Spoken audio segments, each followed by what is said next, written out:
Assalamualaikum warahmatullahi wabarakatuh. Waalaikumsalam warahmatullahi wabarakatuh. Innal hamdalillahi nahmaduhu wa nasta'inuhu wa nastaghfiruh wa na'udzu billahi min syururi anfusina wa min sayyiati a'malina. May yahdihillahu fala mudhillalah wa may yudlilhu fala hadiyalah. Asyhadu an la ilaha illallah wa asyhadu anna Muhammadar Rasulullah sallallahu alaihi wasallam wa ala alihi wa ashabihi amma ba'du. Pada kesempatan kali ini saya akan menginterview orang yang jauh-jauh. Kita akan mulai dari Papua ini, insya Allah ya. Papua Selatan. Papua Selatan, apa? Bovendigul ya. Bovendigul. Jadi yang hijrah itu bukan hanya di Jawa ya, tapi di seluruh Indonesia, di pelosok-pelosok ya, dari Papua sampai Aceh itu ada. Insya Allah saya akan membuat liputan dengan para hijrawan yang jauh-jauh ya. Insya Allah kita mulai saat ini dari Papua Selatan, perbatasan dengan Papua Nugini ya. Ini paling ujung ya. Iya, perbatasan dengan Papua Nugini. Perbatasan dengan Papua Nugini paling ujung, dan ini perbatasan paling panjang ya.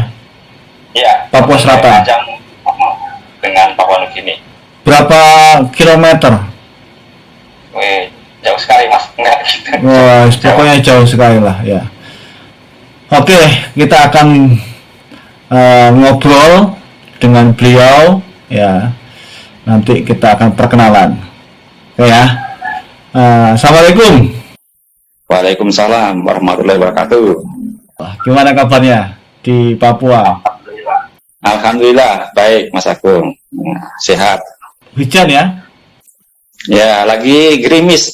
Biasa di sini tidak mengenal musim, jadi nggak ada musim hujan, musim panas nggak ada, tapi ya memang hari-hari itu adanya ya gerimis hujan itu. Apakah ada dataran tinggi? Ya, di sini di wilayah dataran tinggi mas. Jadi tanaman-tanaman itu di sini kalau macam padi seperti itu nggak ada di sini. Yang ada itu tanaman-tanaman keras, mungkin ya seperti durian atau rambutan itu ada musimnya.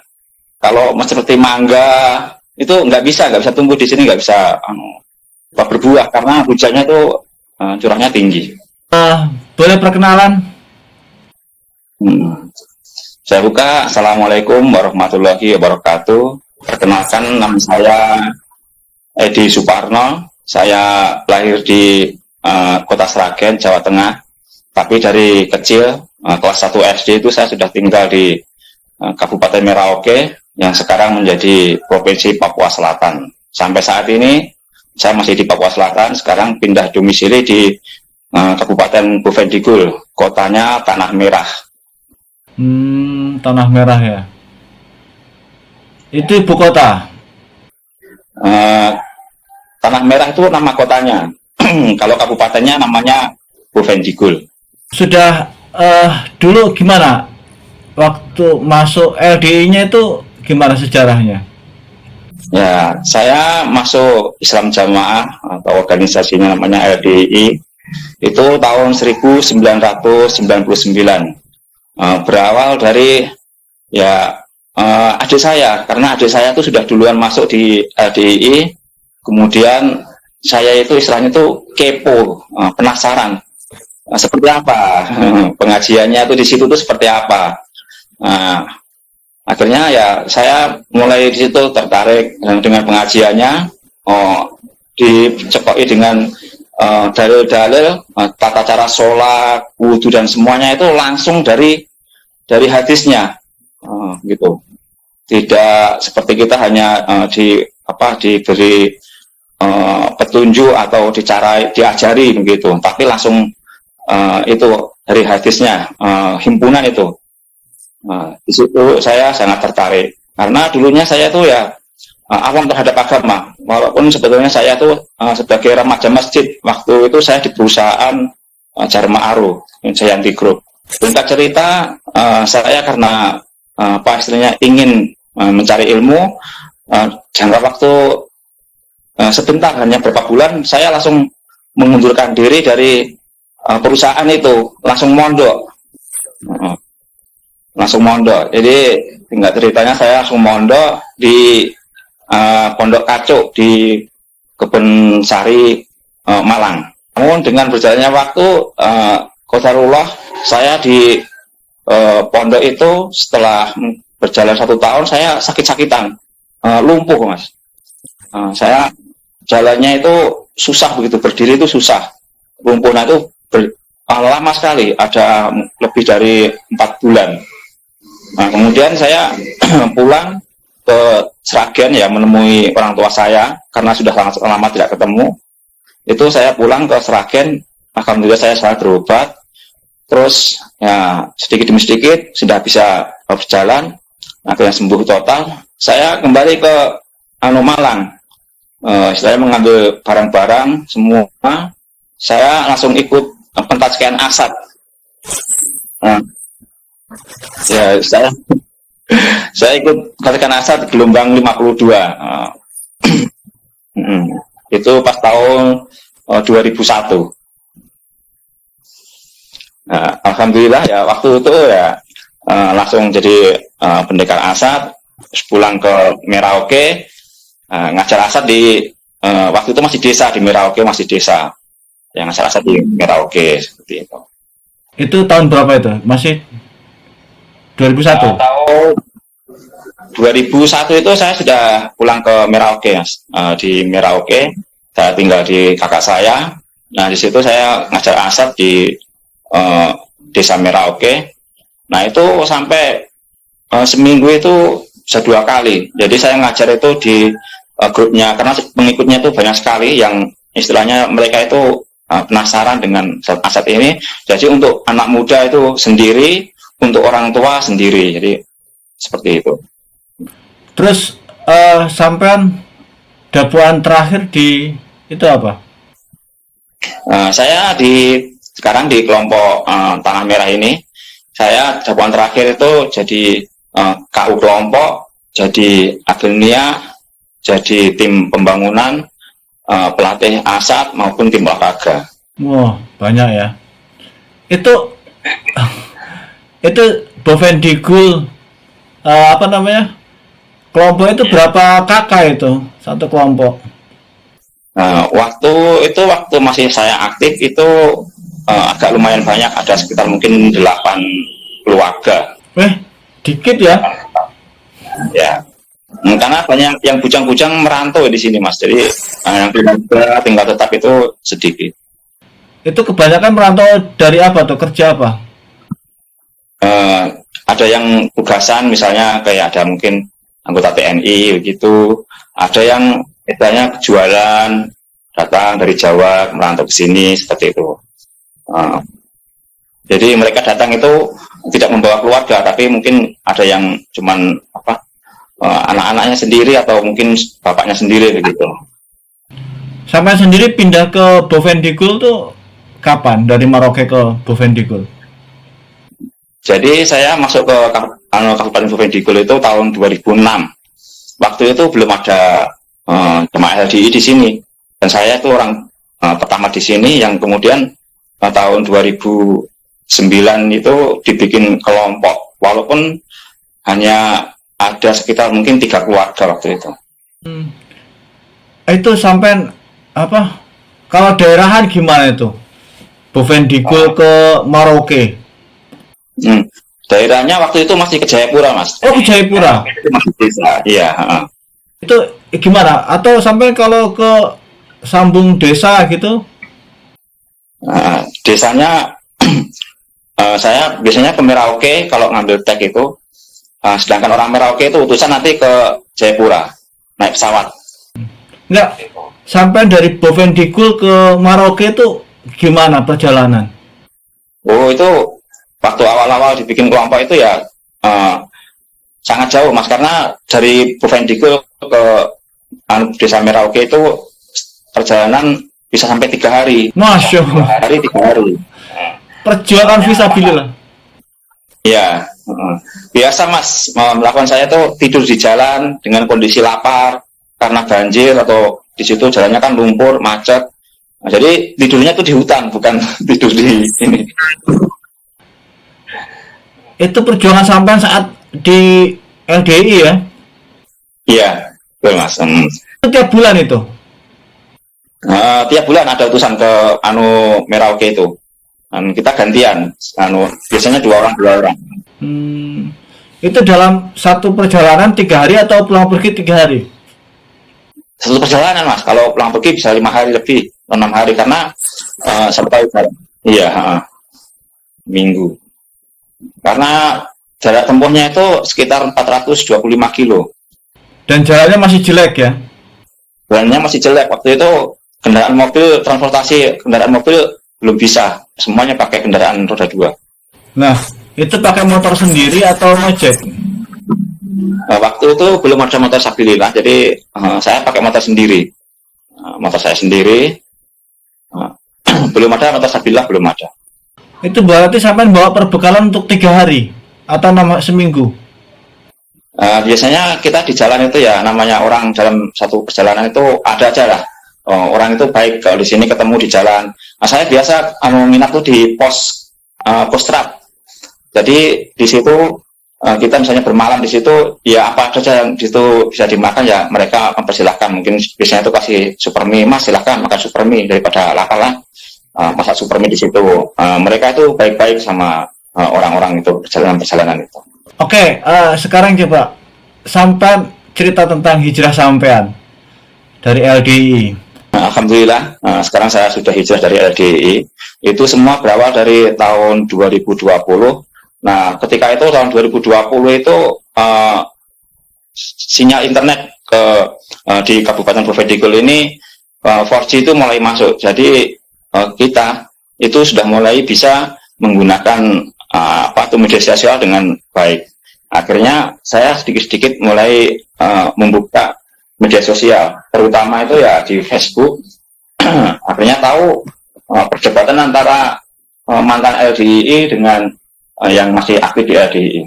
Nah, dari perdebatan itu saya bisa menilai bahwa ilmu di dalam LDI ini tidak benar, salah. Banyak mentafsirkan ayat-ayat itu di salah keterangannya seperti itu. Dalilnya memang benar, tapi keterangannya itu menyimpang. Nah, dari situ saya mulai istilahnya, karena saya waktu itu membela LDI, loh kok kalah terus dalam berdebat. Akhirnya saya membuka di YouTube, mulai kepo di YouTube, buka di YouTube. Kemudian saya menemukan tuh dalil-dalil yang disimpangkan itu, terus kemudian keterangan-keterangan dari orang-orang yang keluar dari LDI. Terutama saya membuka itu dari videonya Bapak Haji Mauludin. Nah, banyak sekali video beliau itu menerangkan tentang kesalahan-kesalahan di dalam LDI. Nah, terus karena saya itu kepo, ingat-ingat siapa-siapa yang pernah keluar dari LDI, kemudian ketemulah videonya Ustadz Bambang Irawan Hafizullah. Nah, beliau yang menceritakan tentang dia itu pernah datang ke Mekah sana, menceritakan tentang keadaan Islam Jamaah LDI di sana. Disitulah karena ternyata dari Ustadz Bambang Irawan ini, saya dapat keterangan bahwa pendiri LDI ini ternyata tidak pernah sekolah di Darul Hadis di Mekah itu. Nah, dari situ mulailah saya itu kepo terus. Saya penasaran, kenapa ini tiap hari kok ada pembicaraan dalam nasihat itu tentang Ustadz Khalil Bustami. Nah, ini terus disanter-santerkan. Nah, di situ tuh saya kepo, ini siapa ini Ustadz Khalil Bustami ini? Kan saya tidak kenal sebelumnya. Nah, di situ saya cari YouTube-nya. Nah, disitulah banyak sekali ilmu-ilmu yang saya dapat dari Ustadz Khalil Bustami ini, terutama tentang menerangkan di mana kesesatannya atau kesalahannya Islam Jamaah LDI. Nah, di situ saya aktif terus sehingga sampai pada waktunya 3 bulan saya buka media sosial itu. Nah, saya langsung pas hari Jumat itu saya langsung mundurkan diri, banyak keluar, tapi saya tidak pamitan. Ya, nggak pamitan. Buku KU itu sama uangnya saya serahkan ke wakil kelompok. Terus kemudian itu ada, alhamdulillah, ada teman saya namanya Mas Lili, itu anggota polisi. Beliau saya kasih tahu, coba Mas, sampai buka ini YouTube ini sama ini, begitulah. Beliau itu sebetulnya itu ragu, karena kan ragu untuk membuka link-link yang saya kirim ke Mas Lili ini, karena ada larangan untuk membuka-buka YouTube ilmu-ilmu agama, kan seperti itu. Tapi Mas Lili ini percaya bahwa ini Mas Edi ini orangnya ada di sini, dan orangnya ini terlihat jujur. Kemudian dia buka YouTube itu, kemudian dia tuh langsung pamitan ke waktu itu, datanglah, karena saya itu sudah dicurigai keluar itu, datanglah ke tempat sambungnya itu di musola, pamitan sama imam daerah, karena di situ ngumpul semua. Jadi waktu saya keluar itu kan rumah saya itu dengan musola di ini gandeng Mas, cuman terhalang pagar saja. Ya, waktu itu saya tinggal di situ karena saya di rumahnya Pak Bowo. Nah, di rumah itu saya sewa kan. Nah, Pak Bowo ini yang mewakafkan tanahnya dia untuk musola ini. Jadi gandeng terhalang pagar. Kemudian di sebelah itu saya beli tanahnya Pak Bowo itu saya pakai untuk kandang sapi. Jadi mereka tuh datang semua ngumpul. Jadi ada imam daerah, 2 wakil imam daerah, ada imam desanya, semua ngumpul di situ, banyak sekali lah. Karena mendengar saya itu keluar dari HRDI itu, dan langsung ya seperti biasa mereka itu orang-orang yang masih di HRDI itu langsung memblokir nomor saya, nomor HP. Dan kan cara media sosial ini diblokir juga, terutama di Facebook itu, yang dulu itu istilahnya kita itu akrab seperti keluarga, langsung diblokir, nggak bisa hubungan. Begitu juga WA, semua dikeluarkan dari grup, gitu. Seperti itu Mas. Jadi Pak polisi itu langsung di hadapan imam daerah menyatakan mundur itu. Betul lah. Ya, jadi dia tuh saya sampaikan begitu, langsung dia datang ke imam daerah itu, diserahkanlah motor sabilillah yang mereka bilang itu. Karena kan dia kan sekretaris DPP LDII. Jadi mereka mendapatkan motor sabilillah.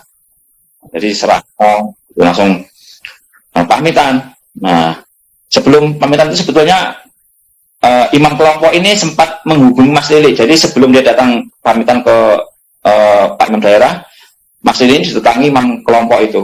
Nah, ditanya di situ, apakah Mas Lili ini masih berhubungan dengan Mas Edi, gitu. Mas Lili bilang kalau ketemu langsung jarang, tapi kalau telepon biasa, saya tadi juga barusan telepon gitu. Nah, di situ langsung dia pamitan juga sama imam kelompok itu sebelum teman desanya daerah itu Mas. Jadi Mas Bibit, karena itu imam kelompoknya namanya Mas Bibit. Mas Bibit, saya sekarang ini mau keluar dari LDII. Gitu. Terus dia bilang begini, seandainya nanti hidup saya itu geblek, sengsara, jangan hubung-hubungkan saya itu dengan keluarnya saya dari LDII.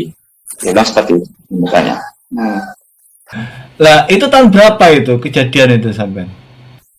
Nah, bulan Januari 2021 Mas. Jadi saya masih ngikutin tag terakhir itu Januari 2021 itu. Nah, setelah itulah semuanya terjadi itu.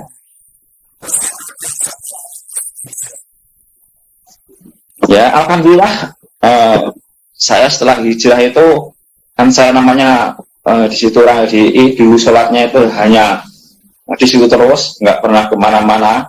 Saya langsung sholat di masjid umum, ya di masjid sana. Padahal waktu saya masih di LDI itu saya pernah tinggal itu di sebelahnya masjid umum itu, hanya terbatas dengan tembok saja. Tapi saya nggak pernah sholat di situ,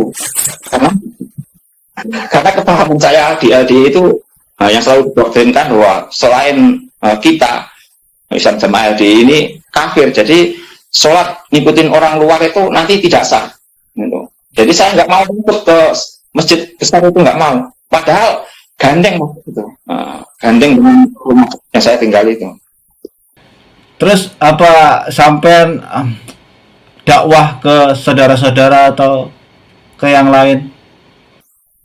Ya, setelah saya sedikit mendapatkan cerahan ilmu tentang tahu di mana kesalahannya LDI, kemudian bagaimana benarnya, kemudian saya menghubungi teman saya yaitu Pak Bowo, yang orang yang mewakafkan tanah untuk musola itu. Saya sampaikan bahwa di LDI ini ada kesalahan seperti ini, seperti itu, gitu. Maksudnya dalil-dalil disimpangkan dan pengertiannya ini yang disimpangkan itu. Nah, ternyata Pak Bowo-nya ini sudah tahu duluan, cuman dia nggak pamit keluar atau apa, enggak. Tapi dia memang sudah tahu. Terus kemudian dia membenarkan saya. Dia itu sering melihat YouTube-nya Bapak Abdullah Mas'ud, Ustadz Abdullah Mas'ud. Itu ya, dia langsung plong tahu bahwa catatan seperti itu, kesalahan di LDI. Kemudian saya menyampaikan lagi ke adik saya yang berada di Kalimantan. Terus saya di sana kan dia merantau dengan keluarganya. Saya beri link-link yang dimana tentang dalil-dalil yang disalahartikan oleh LDI, sehingga adik saya itu ya sudah berubah kepahaman. Mereka itu hanya mengikuti, selain mengaji, tapi ya ikut sambung mereka, tapi hanya untuk ikut-ikutan, tidak mengambil ilmu, karena dia sudah tahu bahwa ini kesalahan seperti itu. Alhamdulillah ya, satu keluarga adik saya itu keluar. Mereka nggak mau, lama-lama dia jenuh juga, karena ketika dia itu jarang-jarang sambung itu jemaah yang lain tuh mulai curiga, ini seperti apa seperti ini gitu. Apalagi masalah pembelaan. Kan waktu saya Isrun, saya KU, sebelum saya keluar itu kan sudah diwanti-wanti sama imam kelompok bahwa siapa saja yang pembelaannya ini tidak lancar, itu istilahnya sudah diindikasi berubah kepahaman seperti itu. Anda mencoba mensosialisasikan ke masyarakat. Di sini ya kemarin saya sebetulnya sempat juga menasihatin adik kandung saya yang sekarang masih di II. Itu saya nasihati ada sekitar mungkin 1 jam itu, tapi ya qadarullah atau belum diberi hidayah oleh Allah untuk keluar dari LDI. Di samping itu untuk masyarakat umum, saya akan mengikuti masjid-masjid di sini, ada 3 masjid besar di Kabupaten Digul ini. Mereka semua ketua DKM-nya itu teman-teman saya, dan mereka juga saya ikut di grup-grup mereka. Nah, ketua DKM ini sama-sama jadi anggota MUI di sini. Ya, jadi saya dan ketua 3 masjid ini, ketua DKM-nya adalah anggota MUI. Terus saya mencari buku pembinaan LDI menuju paradigma baru itu. Alhamdulillah kemarin dapat berapa lembar? Ada 5 lembar. Nah, itu saya berikan ke di teman saya yang bekerja di lapas. Karena di lapas itu yang kerja di situ ada salah satu anggota LDI, dan mereka itu dia itu sudah mulai cari pengisap di situ, cari pengikut. Jadi orang-orang yang di lapas itu diajak di musolanya LDI. Kemudian teman saya ini saya kasih buku biar diberikan pencerahan kepada orang-orang lapas ini bahwa LDI itu seperti ini begitu. Kemudian ada lagi yang saya berikan ke salah satu imam desa. Kebetulan dia itu join kerja dengan saya, hubungannya baik dengan saya. Saya beri buku itu. Saya beri buku pembinaan itu. Terus ada lagi yang masih 3 itu saya berikan di ketua MUI Kecamatan Kulilin. Itu masuk Kabupaten Merauke. Karena di situ itu desanya desa Islam Jamaah, dan paling banyak roehnya di situ. Nah, kemudian karena di situ juga ada anggota MUI yang dari unsur LDI, maka buku itu supaya dibaca oleh teman-teman MUI di wilayah situ dan mungkin disebarkan ke masyarakat. Saling mereka informasi kemarin saya dari ketua MUI itu saya ini Mas saling pinjam meminjam istilahnya dari orang ke orang, harus selesai dibaca dipinjamkan lagi ke sana, dipinjamkan lagi ke terus ada yang istilahnya mereka itu penasaran, kemudian ada salah satu anggota MUI di meeting itu dari pondok ini DDI, ya Dewan Dakwah Indonesia, pondok Al-Munawwaroh. Beliau memanggil saya datang ke pondok itu terus untuk cari bukti-bukti di mana kesesatan LDI itu. Nah, itu saya berikan. Jadi ada hadis-hadis himpunan itu dari LDI yang khusus untuk LDI itu, kemudian ada Al-Quran yang juga khusus untuk LDI itu yang sudah saya maknai, itu bahasanya. Nah, itu saya serahkan di situ. Saya serahkan banyak sekali di situ, terus mereka itu banyak tanya karena di situ itu istilahnya banyak sekali orang LDI di situ. Jadi untuk mencegah ini siswa-siswa ini mungkin diberi pengarahan jangan sampai tergiur dengan pengajian-pengajian di LDI. Itu desanya di mana namanya? Desa Muting, Kampung, pedalaman. Kecamatan Mas, Kecamatan Ulilu. Itu masuknya mana? Merauke. Merauke ya. Kota Merauke masih jauh itu. Dari kota Merauke masih 250 kilo. Oh, berarti di pelosok dong itu. Iya Mas. Iya Mas, itu ya di tempatnya ini orang-orang transmigrasi Mas. Jadi, sampai itu pengurus MUI. MUI apa? Di bidang pendidikan dan budaya. Di MUI Kabupaten. Kabupaten Provinsi. Alhamdulillah. Jadi bisa menguatkan lah ya. Ya, alhamdulillah. Kalau di Merauke itu desa apa daerah sekarang? Sekarang di daerah, Mas. Daerahnya di situ tadi yang kampung tadi Ulin. Apa? Bukan, di Merauke-nya, kota Merauke. Itu berapa desa di sana? Ada 4 desa, Mas.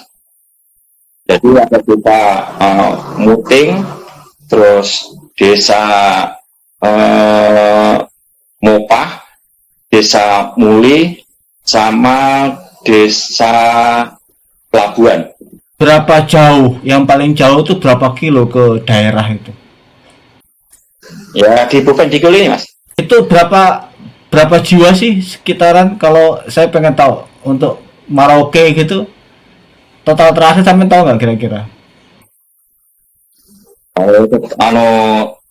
Pasnya saya tidak tahu, tapi di bawah 1000. Semua dari anak kecil sampai orang dewasa di total itu 1000. Satu desa itu paling berapa jiwa gitu ya? Paling berapa ratus gitu aja. Ya, soalnya kan ya saya kan mencoba untuk menghitung gitu loh jumlah jiwa LDI. Jadi emang benar LDI itu nggak sampai 1 juta. Ya. Kalau di Jawa mungkin 3.000-an per daerah.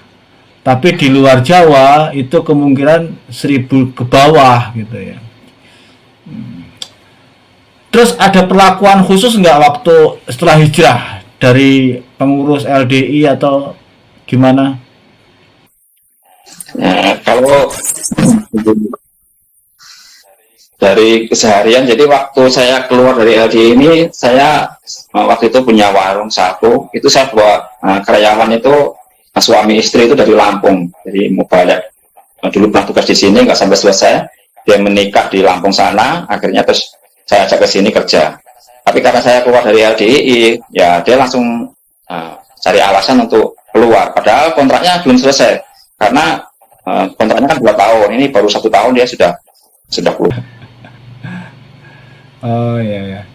Hanya itu aja ya, nggak ada perlakuan dari pengurus-pengurus gitu, nggak ada ya?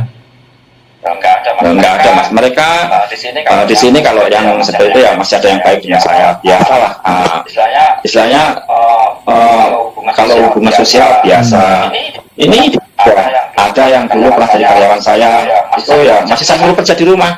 Nah, kan dia sekarang buka kelas gitu ya. Saya suruh kerja dulu, saya ya bikin apa pagar, bikin teralis, bikin tangga-tangga banyak lah Mas. Istilahnya ada yang saya masih hubungan keluarga baik. Ya, syukurlah kalau gitu. Terus anak-anak ikut semua lah ya? Ya, alhamdulillah. Paham semua Mas. Ini yang satu kan dia itu di Unisba, Universitas Islam Bandung. Syukur, alhamdulillah. Itu kemarin di pencerahan tentang masalah kesesatan LDI, karena waktu itu ada istilahnya pondok kilat ya. Itu selama 1 minggu. Nah, di situ dia banyak dapat ilmu dan pencerahan-pencerahan tentang agama. Nah, di situ dia tuh tahu persis bahwa memang ajaran LDI ini salah. Alhamdulillah. Oke, mungkin waktunya sudah cukup. Mungkin ada apa pesan-pesan untuk para mantan hijrah atau mungkin warga LDI dari ujung timur Indonesia? Ya, untuk kawan-kawan hijrah, ya jangan sampai kita sudah hijrah itu malah melempem. Istilahnya itu alergi dengan ilmu, tapi kita harus malah mempeng. Selain kita beribadahnya lebih mempeng, kita harus banyak mencari ilmu supaya kita itu bisa menolong saudara kita yang masih di dalam di Islam Jamaah LDI. Begitu juga dengan saudara-saudara saya, teman-teman saya yang masih di LDI, bukalah wawasan, ya, berpikir secara jernih, yang masuk logika gitu. Masa orang satu dunia ini yang Islamnya itu sudah sampai 1,9 miliar, yang bisa masuk surga hanya orang LDI. Berpikirlah secara nalar, kemudian jangan membatasi diri untuk mencari ilmu. Coba buka-buka media sosial, atau mungkin secara langsung dengan ustadz-ustadz yang berilmu, agar bisa tercerahkan, bisa sharing dengan teman-teman yang hijrah, sehingga hidayah Allah untuk keluar dari kesesatan LDI bisa terwujud. Oke, cukup. Jazakumullah khair. Mudah-mudahan Allah memberikan kesehatan, kekuatan, limpahan rezeki untuk Om Edi sekeluarga di Papua sana. Barakallahu fikum. Assalamualaikum warahmatullahi wabarakatuh.